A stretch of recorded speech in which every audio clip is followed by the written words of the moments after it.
ఓం నమో భగవతే వాసుదేవాయ. ఓం నమో భగవతే వాసుదేవాయ. ఓం నమో భగవతే వాసుదేవాయ. ఓం నమో భగవతే వాసుదేవాయ. ఓం నమో భగవతే వాసుదేవాయ. ఓం నమో భగవతే వాసుదేవాయ. నారాయణం నమస్కృత్య నరం చైవ నరోత్తమం నారాయణం నమస్కృత్య నరం చైవ నరోత్తమం దేవీం సరస్వతిం వ్యాసం తతో జయముదీరయేత్. దేవీం సరస్వతిం వ్యాసం తతో జయముదీరయేత్.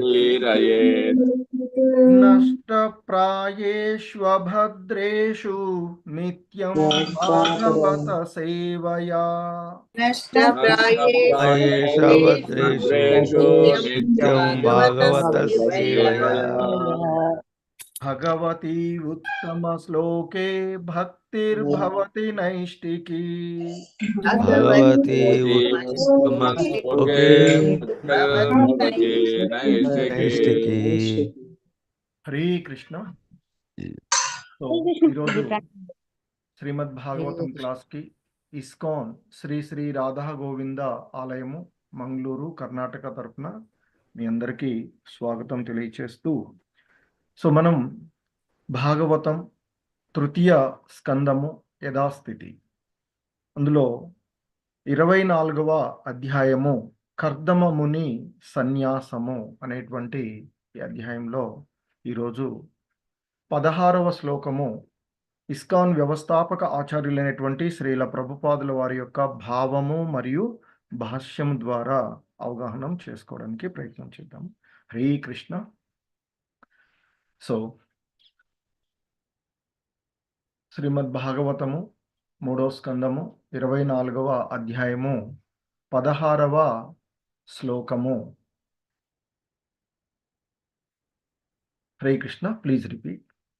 వేదాహమాద్యం పురుషం వేదాహమాద్యం పురుషం వేదాహమాద్యం పురుషం వేదాహమాద్యం పురుషం వేదాహమాద్యం పురుషం వేదాహమాద్యం పురుషం అవతీర్ణం స్వమాయయా అవతీర్ణం మాయయా అవతీర్ణం స్వమాయయా అవతీర్ణం మాయయా అవతీర్ణం స్వమాయయా అవతీర్ణం మాయయా వేదాహమాద్యం పురుషం అవతీర్ణం స్వమాయయా వేదాహమాద్యం పురుషం అవతీర్ణం మాయయా భూతానాం శేవదిం దేహం భూతానాం శేవదిం దేహం భూతానాం శేవదిం దేహం భూతానాం శేవదిం దేహం భూతానాం శేవదిం దేహం భూతానాం శేవదిం దేహం బిభ్రాణం కపిలం మునే బిభ్రాణం కపిలం ముని బిభ్రాణం కపిలం మునే బిభ్రాణం కపిలం ముని బిభ్రాణం కపిలం మునే బిభ్రాణం కపిలం ముని. హరే కృష్ణ. భూతానాం శేవదిం దేహం బిభ్రాణం కపిలం మునే భూతానం శేవదిం దేహం బిభ్రాణం కపిలం ముని శ్రీకృష్ణ వేదాహమాద్యం పురుషం అవతీర్ణం స్వమాయయా వేదాహమాద్యం పురుషం అవతీర్ణం మాయయా భూతానాం శేవదిం దేహం బిభ్రాణం కపిలం మునే దేహం ప్రాణం కపిలం మునే. శ్రీకృష్ణ వేదాహమాద్యం పురుషం అవతీర్ణం స్వమాయయా భూతానాం శేవదిం దేహం బిభ్రాణం కపిలం మునే పురుషం అవతీర్ణం అవతీర్ణం మాయయా తానాం సేవదిం దేహం ప్రాణం కపిలం మునే. హరే కృష్ణ ప్రభువులు ఒక ఇద్దరు మాతాజీస్ ఒక ఇద్దరు చదవ. హరే కృష్ణ. हरे कृष्ण प्रभु जी। ప్రభు ओम नमो भगवते वासुदेवाय। वेदाहम आद्यम पुरुषम अवतीर्णं स्वमायया भूतानां सेवदिं देहं बिभ्राणं कपिलं मुने। హరే కృష్ణ ప్రభుజీ. ప్రభు వేదాహం ఆద్యం పురుషం అవతీర్ణం స్వమాయయా భూతానాం సేవధిం దేహం బిభ్రాణం కపిలం మునే. హరే కృష్ణ. హరే మాతాజీ హరే కృష్ణ ప్రభుజీ. మాతాజీ వేదాహం ఆద్యం పురుషం అవతీర్ధం స్వమాయయా భూతానాం సేవదిం దేహం బిభ్రాణం కపిలం మునే. ధన్యవాదాలు ప్రభుజీ. హరే కృష్ణ. హరే కృష్ణ ప్రభుజీ. మాతాజీ రాకి నా వస్తుందమ్మా. వేదాహం ఆద్యం పురుషం అవతీర్ణం స్వమాయయా భూతానాం సేవదిం దేహం బిభ్రాణం కపిలం మునే. హరే కృష్ణ ప్రభు. ధన్యవాదాలు. హరే హరే కృష్ణ ప్రభుజీ. మాతాజీ వేదాహమాద్యం పురుషం అవతీర్ణం స్వమాయయా భూతానాం సేవధిం దేహం బిభ్రాణం కపిలం మునే. హరే కృష్ణ ప్రభుజీ. హరే కృష్ణ. వేద వేద ఎరుగుదును ఎరుగుదును అహం అహం నేను నేను ఆద్యం ఆది అయిన పురుషం పురుషం భోక్త అవతీర్ణం అవతీర్ణం అవతరించి ఉన్నాడు అవతరించి ఉన్నాడు స్వమాయయా స్వమాయయా తన అంతరంగిక శక్తి ద్వారా భూతానాం సమస్త జీవుల యొక్క సేవదిం అపార నిధి వలె కోరినిదెల్లా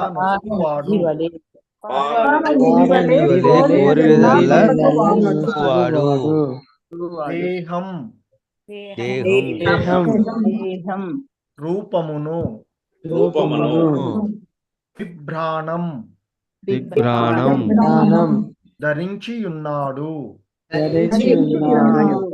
కపిలం కపిలముని మునే కర్దముడా. హరే కృష్ణ. భావము శ్రీల ప్రభుపాదుల వారి ద్వారా. ఓ కర్దమ, ఆది పురుషుడు తన అంతరంగిక శక్తి ద్వారా అవతరించి ఉన్నాడని నేనెరుగుదను. జీవుల సర్వాభిష్ట ప్రదాత అతడే. ఆ దేవదేవుడే ఇప్పుడు కపిలముని రూపమును ధరించి ఉన్నాడు. హరే కృష్ణ. Please repeat. ఓ కర్దమా, ఆది పురుషుడు తన ఆంతరంగిక శక్తి ద్వారా అవతరించి ఉన్నాడు అని నేనెరుగుదును. నేనెరుగుదును. సర్వజీవుల జీవుల సర్వజీవుల జీవుల సర్వాభీష్ట ప్రదాత హరే కృష్ణ జీవుల జీవుల సర్వాభీష్ట ప్రదాత అతడే సర్వాభీష్ట ప్రదాత ఆతడే ఆ దేవదేవుడే ఆ దేవదేవుడే ఇప్పుడు ఇప్పుడు కపిలముని రూపమును ప్రేముని రూపమును ధరించి ఉన్నాడు. ధరించున్నాడు. హరే కృష్ణ.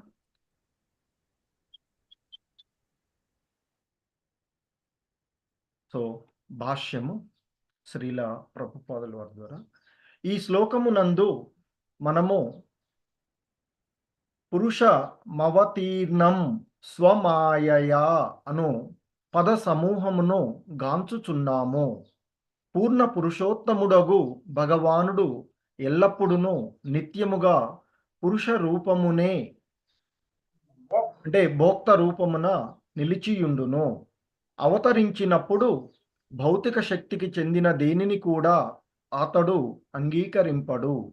ఆధ్యాత్మిక జగత్తు అతని స్వీయ ఆంతరింగిక శక్తి వ్యక్తీకరణము కాగా, భౌతిక జగత్తు అతని భౌతిక అంటే విభిన్న శక్తి వ్యక్తీకరణమై ఉన్నది.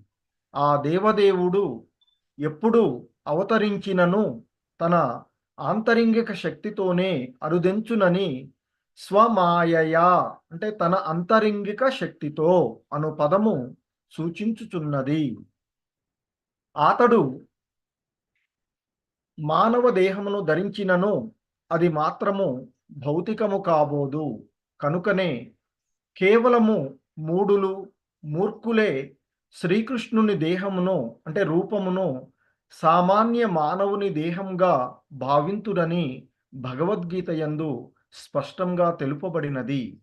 జీవులకు సమస్త జీవనావసరములను వసుగువాడు అతడేననుట శైవదిం అను పదము యొక్క భావము.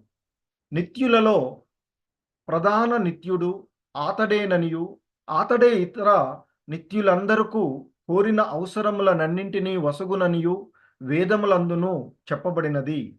అందరి అవసరములను తీర్చువాడు కనుకనే అతడు దేవదేవుడనబడినాడు. అతడు కూడా నిత్యుడే. అతడెన్నడును నిరాకారుడు కాడు. మనము వ్యక్తిగతులమైనట్లే దేవదేవుడు సైతము వ్యక్తిగతుడే. కానీ అతడు పరమోత్కృష్ట వ్యక్తిగతుడు. భగవానుడు మరియు సాధారణ జీవుల నడుమ వ్యత్యాసము ఇది. హరే కృష్ణ. జగద్గురు శ్రీల ప్రభుపాదులకి జై. సో అది శ్రీల ప్రభుపాదుల వారి యొక్క భాష్యము. సో ఓం అజ్ఞానతిమిరాంధస్య జ్ఞానాంజనశలాకయా చక్షుర్మిలితం యేన తస్మై శ్రీ గురవే నమః. నమో ఓం విష్ణుపాదాయ కృష్ణప్రేష్టాయ భూతలే శ్రీమతే భక్తివేదాంత స్వామినితి నామినే. నమస్తే సారస్వతీ దేవే గౌరవాణి ప్రచారిణి నిర్విశేష శూన్యవాది పాశ్చాత్య దేశతారిణి. జయ శ్రీకృష్ణ చైతన్య ప్రభు నిత్యానంద శ్రీ అద్వైత గదాధర శ్రీవాసాది గౌర భక్త బృంద. హరే కృష్ణ కృష్ణ కృష్ణ హరే హరే, హరే రామ రామ రామ హరే హరే. హరే కృష్ణ. సో మనము ఇప్పటి వరకు చూసినటువంటి అంశాల్లో ఆ కర్దమ ముని మరియు దేహహూతుల యొక్క పుత్రుడుగా ఆ దేవాది దేవుడు అవతారం తీసుకోవడము. సో ఆ సమయంలో ఆకాశం నుండి దేవతలు సంగీత వాద్యాలను వాయించడము, పుష్పవృష్టిని కురిపించడం, పుష్పాలను భూమిపై కురిపించడము, గంధర్వులు గానం చేయడము భగవంతుని యొక్క లీలలను, అప్సరసలు నాట్యం చేసినటువంటి విషయము. ఆ సందర్భంనే బ్రహ్మదేవుడు మరీచాది మునులతో కూడి ఆ కర్దమముని ఆశ్రమానికి రావడము. సో ఆశ్రమానికి రావడానికి కారణము ఆయన ఆ కపిలముని ఆ కర్దముడి యొక్క పుత్రుడుగా అక్కడ అవతారం తీసుకున్నటువంటి వాడు. అంటే ఆ కపిలుడు ఆ సాక్షాత్తు ఆ భగవంతుడే, ఆ మధుసూదనుడే అనేటువంటి విషయాన్ని ఎరిగి ఆయన అక్కడికి రావడము, ఆ భగవంతుణ్ణి ఆయన గుణాలను గురించి కీర్తించడము. ఎందుకంటే బ్రహ్మ పురుషోత్తముడు, ఎందుకంటే ఆయన ఆ భగవంతుని గురించి పూర్ణంగా ఎరిగినటువంటి వాడు. సో అక్కడికి అవతారం తీసుకున్నటువంటిది ఆ భగవంతుడే, దేవదేవుడే అనేటువంటి విషయాన్ని ఆయన రావడం ద్వారా నిర్ధారించబడినది. సో ఆ విధంగా వచ్చినటువంటి ఆ బ్రహ్మ దేహహుతి మరియు కర్దములతో మాట్లాడుతూ ఉంటాడు. సో ముందుగా ఆ కర్దముని, నీవు నాకు పుత్రుడుగాను శిష్యుడుగాను తగిన రీతిగా నన్ను గౌరవించావు. సో నా ఆజ్ఞను పాటిస్తూ నీవు నీ యొక్క కర్తవ్యాన్ని నిర్వర్తించావు. అలాగే ఇంకా ఆయన చెప్తాడు. దానికే ఎంతో సంతసించినటువంటి ఆ బ్రహ్మ ఆ కపిలమునితో చెప్తాడు, నీ యొక్క 9 మంది కుమార్తెలను, వారు సాధ్వీమణులు, ఎంతో సౌందర్యవతులు, వారు ఈ సృష్టిని వృద్ధి చేయగలిగేటువంటి వారు, వారి యొక్క సంతతితో ఈ సృష్టిని పలు రీతులుగా వారు వృద్ధి చేయగలిగేటువంటి వారు. కనుక నీ యొక్క 9 మంది కుమార్తెలను ఈ 9 మంది మునులకు ఇచ్చి వివాహము చేయమని చెప్తాడు. చెప్పేటువంటి సందర్భంలో కూడా మనం నేను చూసాం, నీ యొక్క కుమార్తెల యొక్క స్వభావము అభిరుచులను అనుసరించి నేడే ఈ ఋషిశ్రేష్ఠులకు ఇచ్చి వివాహం చెయ్యి, తద్వారా వారు ఈ సృష్టిని వృద్ధి చేయడం ద్వారా నీ యొక్క యశస్సు ఈ విశ్వమంతా వ్యాపించుతుంది అంటూ ఆయన చెప్తాడు. సో ముఖ్యంగా ఋషి శ్రేష్ఠులైన 9 మంది ఋషులు ఇక్కడ చెప్తారు శ్రీల ప్రభుపాదులు భాష్యంలో. ఆ ఋషులు ఎవరంటే మరీచి, అత్రి, అంగీరుడు, పులస్త్యుడు, పులహుడు, క్రతువు, భృగువు, వశిష్ఠుడు, అధర్వుడు అనేటువంటి ఆ 9 మంది ప్రధానమైనటువంటి ఋషులు. వారికి ఆ కర్దముని యొక్క సౌందర్యవతులైనటువంటి ఆ కుమార్తెలను తగినటువంటి వరుడికి, అంటే ఆ ఋషికి అభిగుణాలు, అంటే ఆ కుమార్తెల యొక్క, నీ యొక్క కుమార్తెల యొక్క అభిరుచికి తగినట్లుగా ఈ ఋషులను ఎంచుకొని వారికి ఇచ్చి వివాహం చేయమని చెప్పడము. అలాగే శ్రీల ప్రభుపాదుల వారు మనకి మన వివాహ వ్యవస్థను గురించి కూడా మనకి తెలియచేసినటువంటి అంశము. సాధారణంగా స్త్రీ పురుషులను వారి వారి యొక్క స్వభావాలు, వారి వారి యొక్క అభిరుచులను అనుసరించి జత కూర్చాలి అనే విషయాన్ని చెప్తారు. అలా చేయనట్లయితే వారు అంటే ఆ జంట సుఖంగా ఉండదు అని. అలాగే అంతకుముందు మన ఈ భారతదేశ సాంప్రదాయాల్లో ఉన్నటువంటి విషయాలను కూడా చెప్తూ ఉంటుంటారు. వివాహాల సమయంలో యువకుల యొక్క స్వభావాలను అనుసరించి వారి తల్లిదండ్రులు యొక్క నేతృత్వంలో వారికి, అంటే జాతకరీత్యా కలిసినప్పుడే ఆ ఇద్దరి యొక్క జాతకాలు సరిపోయినప్పుడు వారికి వివాహం చేయడము నిర్ణయించేటువంటి వారు అనేటువంటిది. సో కాబట్టి ఇదే విషయాన్ని ఇవాళే కాదు, మనకి భారతదేశంలో ఉన్నటువంటి ఇది మనం ఏదో కాదు, బ్రహ్మదేవుడు పూర్వం నుండి మనకు ఈ పద్ధతిని ప్రవేశపెట్టాడు. సృష్టి ప్రారంభం నుండే ఉన్నటువంటిది ఈ పద్ధతి అనేటువంటి విషయాన్ని. ఎందుకంటే ఈ కలియుగంలో మనము పాత పద్ధతులు అంటూ, పాత చిత్తకాయ పచ్చళ్ళు అంటూ చాలా విపరీతంగా మాట్లాడేటువంటి వాళ్ళు ఉన్నారు. కానీ ఇది మన జీవన విధానంలో సృష్టి ప్రారంభం నుండే ఈ పద్ధతి ఉన్నది. అలా ఉన్నప్పుడే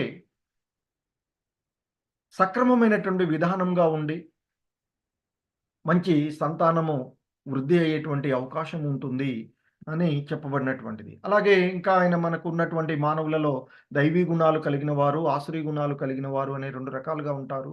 దైవీ గుణాలు కలిగినటువంటి వారు దైవీ గుణాలతోనే, ఉన్నటువంటి వారితో జత కూర్చాలని, అలాగే అసుర గుణాలు ఉన్నవారు అసుర గుణాల వాళ్ళతో జత కూర్చాలి అని, అప్పుడు వారికి కుదురుతుంది మ్యాచింగ్ అనేటువంటిది, లెంత్ కుదురుతుంది అనేటువంటిది. కానీ ఆసురి గుణాలు ఉన్న వారితో దైవీ గుణం ఉన్న వాళ్ళని జత కూర్చినట్లయితే వారి జీవనం సక్రమంగా ఉండదు అనేటువంటి విషయాన్ని, అలాగే మనకి శ్రీమద్ భాగవతం 12వ స్కందంలో పలికినటువంటి భవిష్యత్తు వాక్కులను కూడా చెప్తారు వారు. ఈ భవిష్యత్ అంటే కలియుగంలో యువతి యువకులు మైథున విషయాల యందు ఆనందాన్ని పొందడానికి కొరకే వారు వివాహాలను చేసుకుంటారు. అటువంటి ఆ మైథున విధానాలలో ఏవైనా లోటులు జరిగినట్లయితే వారు వెంటనే విడిపోతారు అనేటువంటి విషయాన్ని చెప్పడము. దాన్ని ఆయన పశుపక్షాదుల మధ్య జరిగేటువంటి సంబంధంగానే అవుతుంది తప్ప అది వాస్తవికమైనటువంటి వివాహము అనబడదు అంటూ వారు చెప్పినటువంటిది.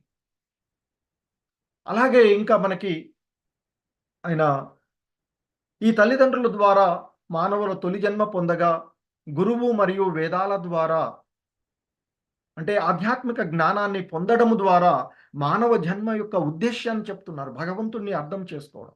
భగవంతుని ఎప్పుడు అర్థం చేసుకోగలుగుతామంటే ఆధ్యాత్మికమైనటువంటి జ్ఞానాన్ని పొందినప్పుడు. సో అలాగే మరి జీవుల్లో ఈ సృష్టిలో ఉండేటువంటి 84 లక్షల జీవజాతులలోనూ మానవ జన్మ ఉన్నతమైనదిగా భావించబడేటువంటిది. మరి అటువంటి మానవ జన్మను సద్వినియోగపరచుకోవాలి, ద్విజుడుగా మారి అనేటువంటి విషయాన్ని కూడా మనకి తెలియచేసినటువంటి అంశం. సో కాబట్టి గురువు మరియు వేదాల ద్వారా కలిగేటువంటిది ద్వితీయ జన్మ అంటూ చెప్తారు. అంటే ఆ భగవంతుణ్ణి అర్థం చేసుకోవడమే వాస్తవికమైనటువంటి జన్మ అనేటువంటిది ఇక్కడ మనం అర్థం చేసుకోవాల్సినటువంటి.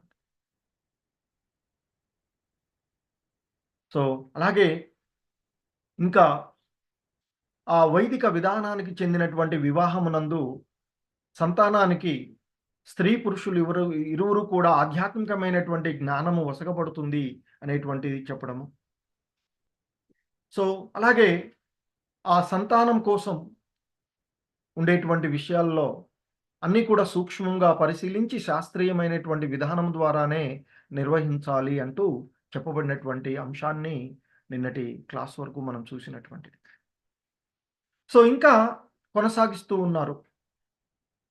అంటే ఇక్కడ మైత్రేయుడు విదురుడితో చెప్తూ ఉన్నారు. ఎవరంటే బ్రహ్మదేవుడు పలికినటువంటి పలుకులను చెప్తున్నారు. బ్రహ్మదేవుడు ఇక్కడ కర్దముతో మాట్లాడుతూ ఉన్నటువంటి విషయాలు ఇవన్నీ కూడా మనము చూస్తూ ఉన్నటువంటిది. సో ఇక బ్రహ్మ ఇంకా కర్దముతో అంటున్నాడు, వేదాహమాద్యం పురుషం అవతీర్ణం స్వమాయయా భూతానాం శైవదిం దేహం బిభ్రాణం కపిలం మునే. ఓ కర్దముడా, ఓ పుత్రా కర్దమా, ఆది పురుషుడు అంటే ఆ దేవాది దేవుడైనటువంటి ఆ పూర్ణ పురుషోత్తముడైనటువంటి ఆది పురుషుడు ఆ శ్రీమన్నారాయణుడు తన ఆంతరంగిక శక్తి ద్వారా అవతరించి ఉన్నాడు అని నేను ఎరుగుదను. అంటే నీ పుత్రుడిగా ఇక్కడ వచ్చినటువంటి కపిలుడు ఆ ఆది పురుషుడే, ఆ దేవాది దేవుడే తన యొక్క ఆంతరంగిక శక్తి ద్వారా అవతరించి ఉన్నాడు అనేటువంటి విషయాన్ని నేను ఎరిగి ఉన్నాను.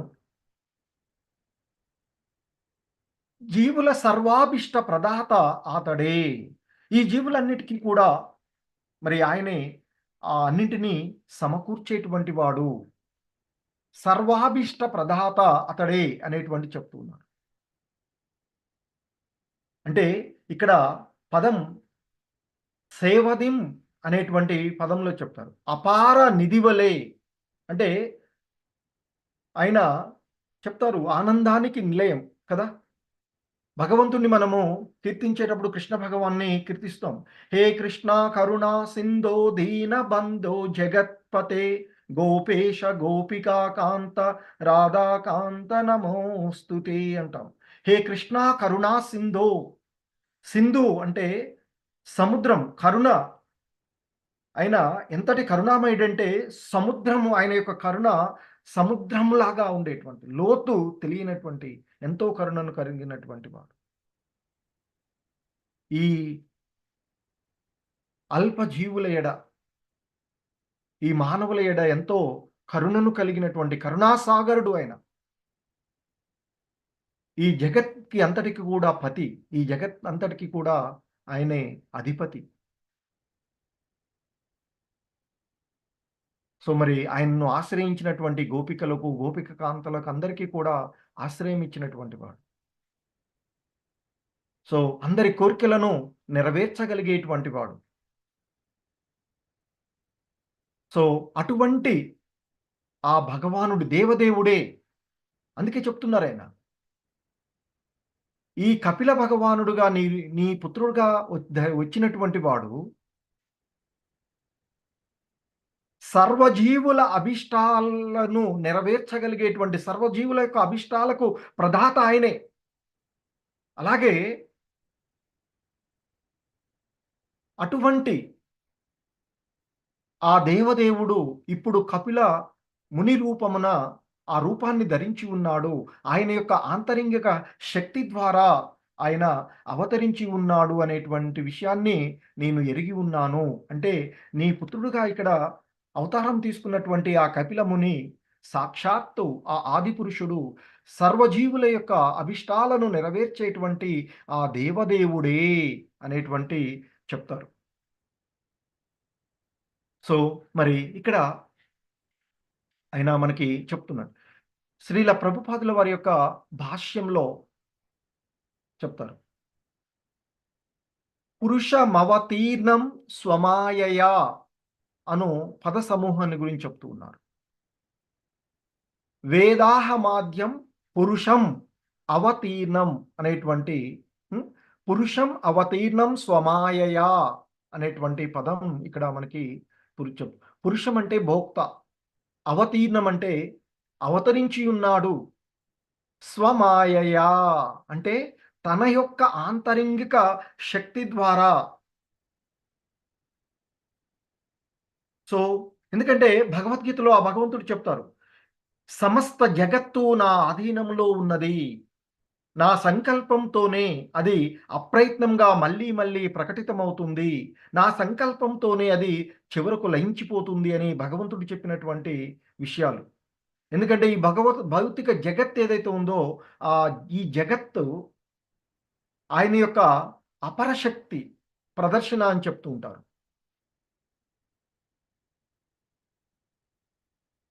మరి ఆయన యొక్క మరొక శక్తి ఆయన యొక్క ఆంతరింగిక శక్తి, పరాశక్తి. సో కాబట్టి ఇక్కడ ఆ భగవంతుడు ఆయన యొక్క ఆంతరింగిక శక్తి ద్వారానే అవతారం తీసుకున్నాడు అనేటువంటిది అని చెప్తున్నారు. సో అలాగే మనకి ఇంతకుముందు కూడా చూసాం, సృష్టి కాలంలో ఆ భౌతిక శక్తి రూపంలో ఆయన ప్రకటితమవుతాడు అనేటువంటిది. కానీ ఇక్కడ ఆయన ఆంతరింగిక శక్తి ద్వారా కపిలముని రూపంలో వచ్చినటువంటి విషయాన్ని ఇక్కడ చెప్తూ ఉన్నటువంటిది. సో ఇంకా అలాగే మరి ఆయన ఆ విధంగా అవతారాన్ని తీసుకున్నప్పటికీ కూడా ఆ భగవంతుడికి ఎటువంటి కర్మలు లేవు అనేటువంటి విషయాన్ని కూడా, ఎటువంటి బంధనాలు, ఎటువంటి భౌతిక దాంతో ఆయన సంబంధాన్ని కలిగి ఉండడు అనేటువంటి విషయాన్ని కూడా భగవద్గీతలో చెప్పబడింది. అర్జునుడితో అంటాడు 9వ అధ్యాయంలోనే, ఓ ధనంజయ, ఈ కర్మలన్నీ నన్ను బంధించలేవు, నేను తటస్థునిలాగా కూర్చుండి ఈ భౌతిక కర్మలన్నింటినీ నుండి సదా అనాసక్తుడునై ఉంటాను అనేటువంటి విషయాన్ని కూడా చెప్తారు. ఇంకా ఆయన మనకి చెప్తూ ఉన్నటువంటి, అంటే ఆయనే పురుష రూపం, నిత్యమైనటువంటి పూర్ణ పురుషోత్తముడు, ఎల్లప్పుడూ నిత్యంగా ఉండేటువంటి పురుష రూపమనే ఆ భగవంతుడు ఉంటాడు అనేటువంటి చెప్తారు. అలాగే ఆయన అంతకుముందు చెప్పినట్లుగా ఆయన అవతరించినప్పుడు ఈ భౌతిక శక్తికి చెందినటువంటి దేనిని కూడా ఆయన స్వీకరించడు. అదే విషయాన్ని మనకు భగవద్గీతలో ఇంతకుముందు చెప్పినట్టు 9వ అధ్యాయంలో చెప్పబడినటువంటి, కర్మలన్నీ నన్ను బంధించలేవు, నేను తటస్థుడుగానే కూర్చుండి ఉండి ఈ భౌతిక కర్మలన్నింటి నుండి సదా అనాసక్తుడినై ఉంటాను అనేటువంటిది కూడా చెప్పారు భగవద్గీతలో. మరి ఈ ఆధ్యాత్మిక జగత్తు ఏదైతే ఉందో అది ఆ భగవంతుడి యొక్క స్వీయ ఆంతరింగిక శక్తి వ్యక్తీకరణం అని చెప్తారు. అలాగే ఈ భౌతిక జగత్తేమో ఆయన యొక్క విభిన్న శక్తి యొక్క వ్యక్తీకరణమై ఉన్నటువంటిది అనేటువంటి విషయం. సో కాబట్టి ఆయన అక్కడ మనకి చెప్పినటువంటి ఈ భౌతిక జగత్తుకు ఏదైతే ఉందో అది ఆయన యొక్క అపర శక్తి ద్వారా ఉండేటువంటిది. మరి ఆ భగవంతుడు ఎప్పుడు అవతరించినా, ఏ అవతారం తీసుకున్నా ఆయన తన ఆంతరింగిక శక్తితోనే ఆయన అవతారం వస్తారు అనేటువంటి విషయాన్ని ఇక్కడ గుర్తు చేస్తూ ఉన్నారు. ఎందుకంటే చెప్పినటువంటి ఈ విషయంలో పురుషం అవతీర్ణం స్వమాయయా అని చెప్పబడినటువంటిది. అంటే తన అంతరింగిక శక్తితోనే అనేటువంటి స్వమాయయా అంటే తన అంతరింగిక శక్తితోనే అనేటువంటి పదాన్ని సూచిస్తుంది అని చెప్తున్నారు. అంటే ఆ భగవంతుడు ఎప్పుడు అవతారం తీసుకున్నా ఆయన యొక్క ఆంతరింగిక శక్తి ద్వారానే వస్తారు అని చెప్తారు. అలాగే ఇంకా శ్రీల ప్రభుపాదులు వారు అంటుంటారు, అతడు మానవ రూపము ధరించినను అది మాత్రము భౌతికము కాబోదు. సో ఆ భగవంతుడు మానవ రూపాన్ని ధరించినప్పటికీ అది మనలాగా భౌతికమైనటువంటిది కాదు అని చెప్తారు. ఎందుకంటే మనం ఆ భగవంతుడికి, కృష్ణుడికి మనకు ఉండేటువంటి తేడా, మనము అంటే వాస్తవానికి ఆ పరమాత్ముడు శాశ్వతమైన వాడే, జీవులు కూడా శాశ్వతమైనవే. కానీ పరమాత్ముడు ఆయన యొక్క ఆత్మకు దేహానికి తేడా ఉండదు, రెండు కూడా శాశ్వతమైన సచ్చిత్ ఆనందమైనటువంటివి అని చెప్తాము. మనం పొందేటువంటి ఈ దేహం ఏదైతే ఉందో ఇది అచిత్, అశాశ్వతమైనటువంటిది అని చెప్పబడేటువంటిది.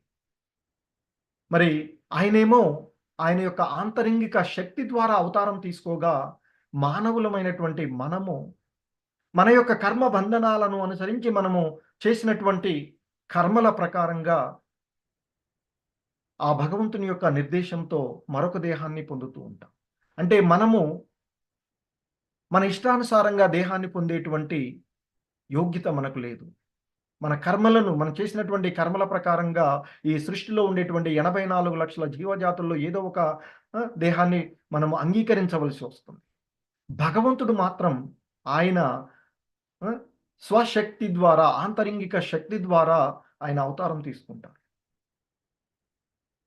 ఆయన యొక్క ఆత్మకు ఈ దేహానికి ఎటువంటి భేదం లేనటువంటిది. సో అందుకే ఆయన చెప్తాడు, ఇది 4వ అధ్యాయంలో అర్జునుడు అడుగుతాడు,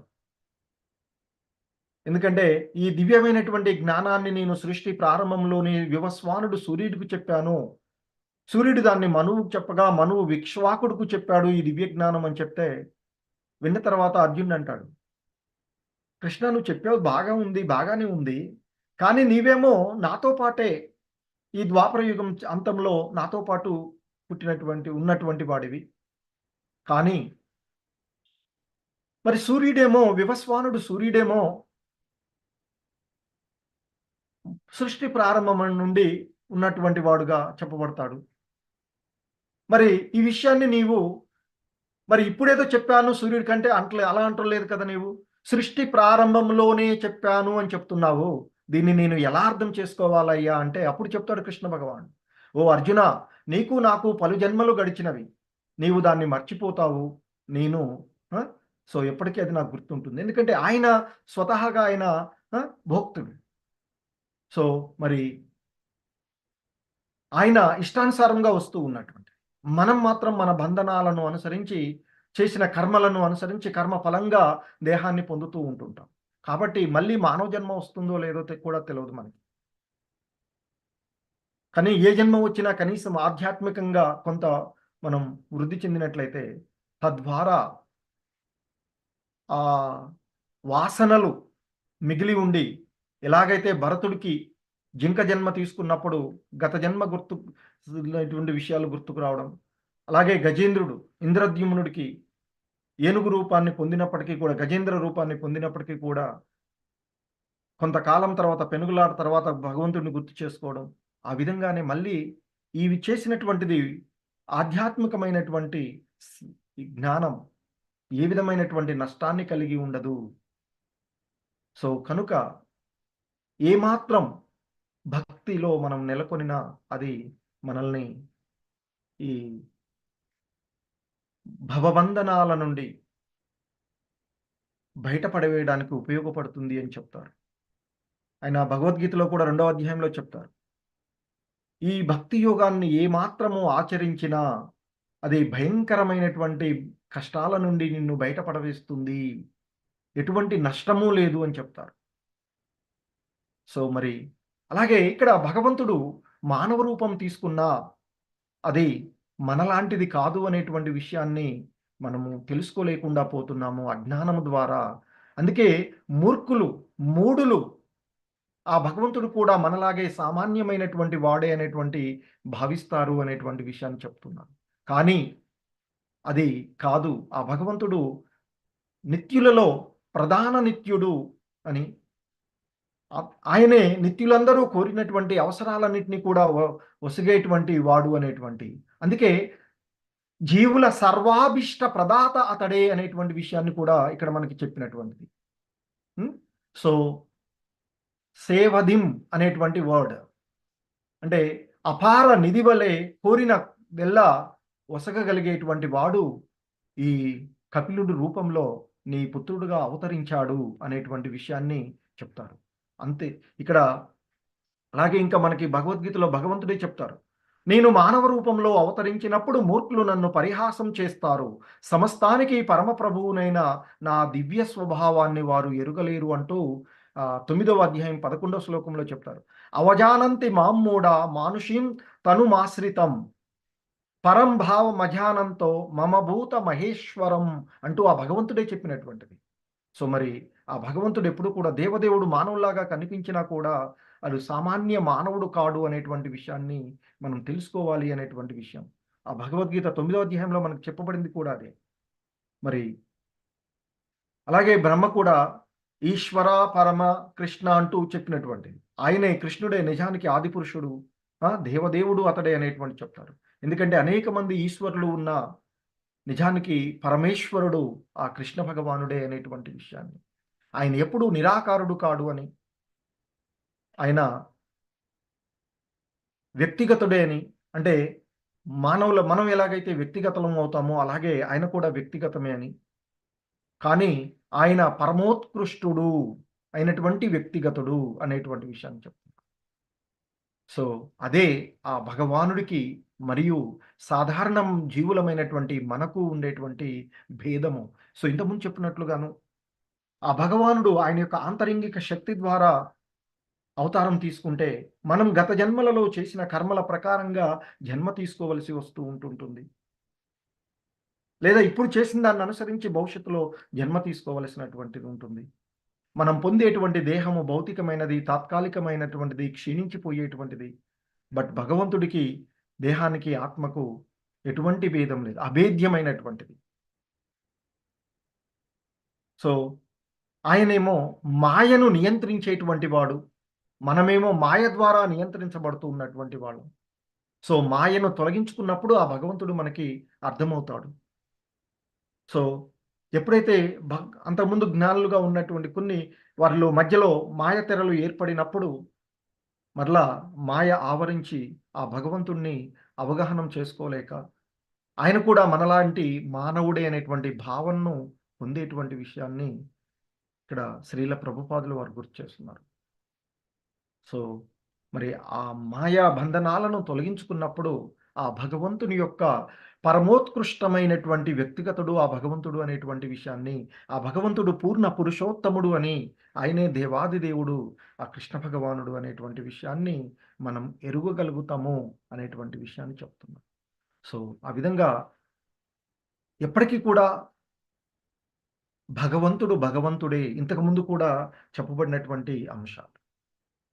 మానవ రూపం ధరించినంత మాత్రాన ఆయన ఎప్పటికీ సాధారణమైనటువంటి ఈ భౌతికమైనటువంటి బంధనాలకు ఆయన పరుడు కాడు, అంటే పరమైనటువంటి వాడు అని, ఆధారపడినటువంటి వాడు కాడు అనేటువంటి విషయాన్ని చెప్తుంటారు.